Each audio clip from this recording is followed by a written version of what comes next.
সবাইকে শুভেচ্ছা। আমি মুনির মাহমুদ। নতুন একটা টিউটোরিয়াল সিরিজ শুরু করব। সেটি হলো বুটস্ট্র্যাপ এবং ওয়ার্ডপ্রেস ব্যবহার করে একটা থিম বা ফ্রেমওয়ার্ক তৈরি করা। পরবর্তীতে আপনি চাইলে এই থিম বা ফ্রেমওয়ার্কটাকে বিভিন্ন কাজে ব্যবহার করতে পারবেন। ক্লায়েন্টের যে কোনো ধরনের সাইট ডেভেলপ করে দিতে পারবেন। তো চলুন কাজ শুরু করি। তো এর জন্য আমি লোকাল সার্ভারে কাজ করব।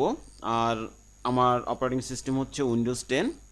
আর লোকাল সার্ভার হিসেবে আমি ব্যবহার করব অ্যামস, যেটা আপনারা সফট একুলাস নামে চিনেন। যারা সি প্যানেল ব্যবহার করছেন তাদের এই লেটেস্ট সি প্যানেলগুলোতে এই ধরনের সফটওয়্যার বা ভালো মানের হোস্ট প্রোভাইডার থেকে যদি আপনারা সি প্যানেল হোস্ট কিনে থাকেন, সেক্ষেত্রে আপনারা এই সফটওয়্যারটি পাবেন। তো চলুন এটাকে ব্যবহার করে খুব সহজে আমরা কাজ করতে পারবো, তাই আমি এটা ইউজ করি। এখানে অ্যামসের আইকন আছে, আমি ডাবল ক্লিক করলাম, এটা রান হয়ে গেছে। এখন অ্যামসের হোম পেজে যাব। আমি এই হোম আইকনে ক্লিক করলাম, এটি অ্যামসের হোম পেজ। এখান থেকে আমি ব্লগসে ক্লিক করব। এরপর এখানে ওয়ার্ডপ্রেস আছে, ওয়ার্ডপ্রেসে এরপরে ইনস্টল। এখন এটা হচ্ছে আমার লোকাল আইপি আর এটা হচ্ছে ডিরেক্টরি। তো আমি ডিরেক্টরিটার নাম এভাবে দিতে পারি, বুটস্ট্র্যাপ টু ডাব্লিউপি। এরপর এখানে টাইটেল মাই ব্লগ, টাইটেল এরকমই থাক, পরবর্তীতে লাগলে আমরা চেঞ্জ করে নিব। মাল্টি সাইট দরকার নেই। অ্যাডমিন অ্যাকাউন্ট আমি সাধারণত রেক্স দিয়ে থাকি, এটা লিখতে খুব সহজ হয়, এটা এরকমই থাক, ইংলিশ। এরপরে ডাটাবেজ আছে, আমি ডাটাবেজটাকে একটু কাস্টমাইজ করে নেই অ্যাডভান্স অপশন থেকে। ডাটাবেজ নেম, যাতে পরবর্তীতে আমার চিনতে সুবিধা হয়। বি বুটস টু ডাব্লিউপি এতটুকু নাম দেই। আর table prefix WP boots to WP, আচ্ছা এরকম থাক। আর এখানে বলতেছে এই ধরনের নিবে না, আমি ড্যাশগুলো তুলে দিলাম। এরপরে আপডেট নোটিফিকেশন, এগুলো আমার দরকার নাই, পরবর্তী ঝামেলা করতে, তাই আমি এগুলো তুলে দিলাম। এখন ইনস্টল, এটা কিছু সময় নিবে, হয়তো 1 থেকে 2 মিনিট সময় নিতে পারে ইনস্টল হতে।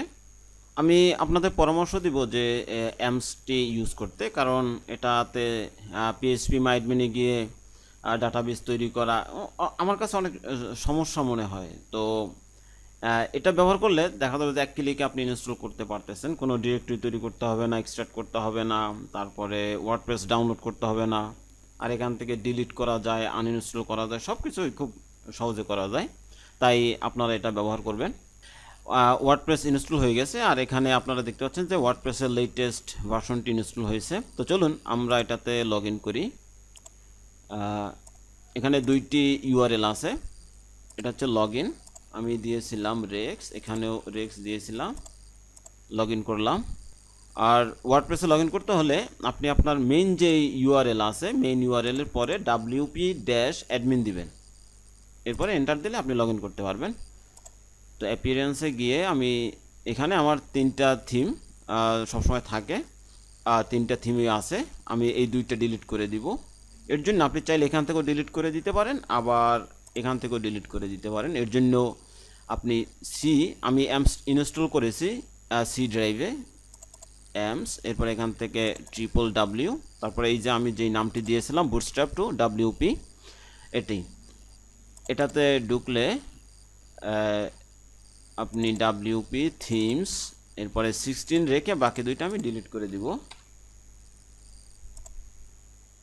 তো এখন এখানে আমাকে বুটস্ট্র্যাপ ইউজ করতে হবে। তো অ্যামসে যদি আপনি বুটস্ট্র্যাপ পাবেন, তো আমি এখান থেকে বুটস্ট্র্যাপ নিব না, এখান থেকে খুঁজে আপনারা বের করে নেবেন। বুটস্ট্র্যাপের ফ্রেমওয়ার্কটি এখানেও থাকবে, আপনারা এখানে একটু খুঁজলেই পেয়ে যাবেন, আমি এর আগে দেখিয়েছিলাম। তো চলুন এখানে আমি আমার প্রজেক্ট ডিরেক্টরি করি, বুটস্ট্র্যাপ টু ডাব্লিউপি, এই নামে আমি একটা ডিরেক্টরি করলাম।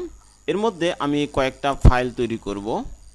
প্রথমে আমার দরকার style.css, এরপর আমার দরকার index.php। আমি কন্ট্রোল চেপে ধরে যদি এটাকে ড্র্যাগ করি তাহলে এটা কপি হবে। এরপরে কিবোর্ড থেকে F2 প্রেস করলে হবে, তারপরে F2 প্রেস করলে এরকম রিনেম করা যাবে functions.php। খেয়াল রাখতে হবে ফাংশনস, কারণ এখানে অনেকগুলো ফাংশন রাখবো, তাই functions.php।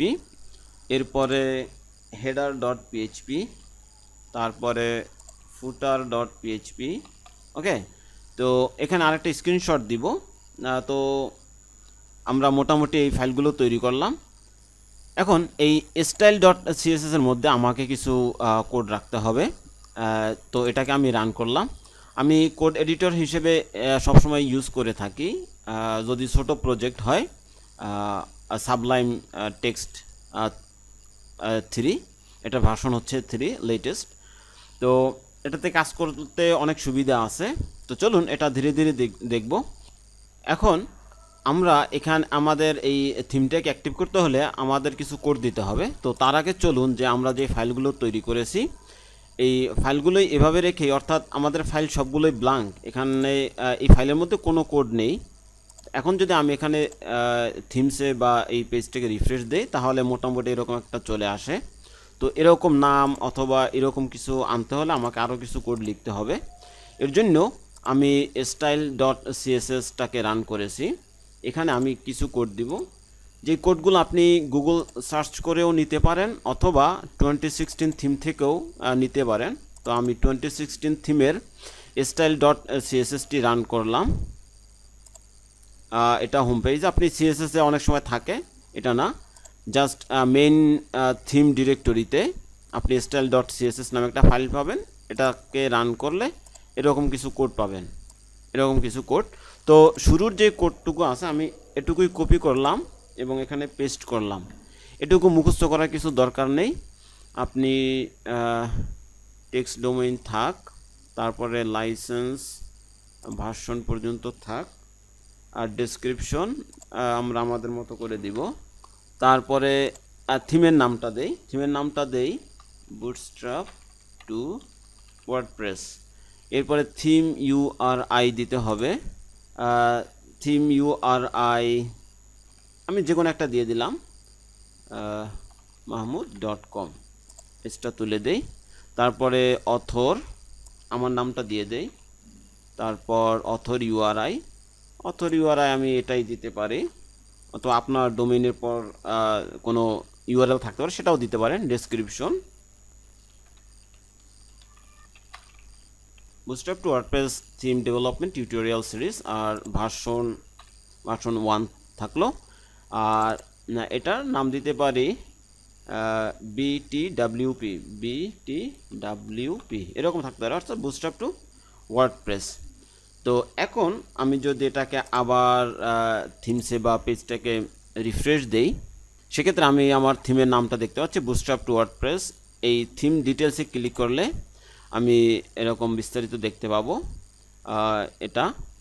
তো যাই হোক, এখন এটাকে আমরা অ্যাক্টিভ করতে পারি। অ্যাক্টিভ করলে আমাদের হোম পেজটা ব্ল্যাঙ্ক চলে আসবে। তো তার আগে চলুন দেখে নেই যে আমাদের পেজটা দেখতে এরকম, এখানে URL দেখা যাচ্ছে।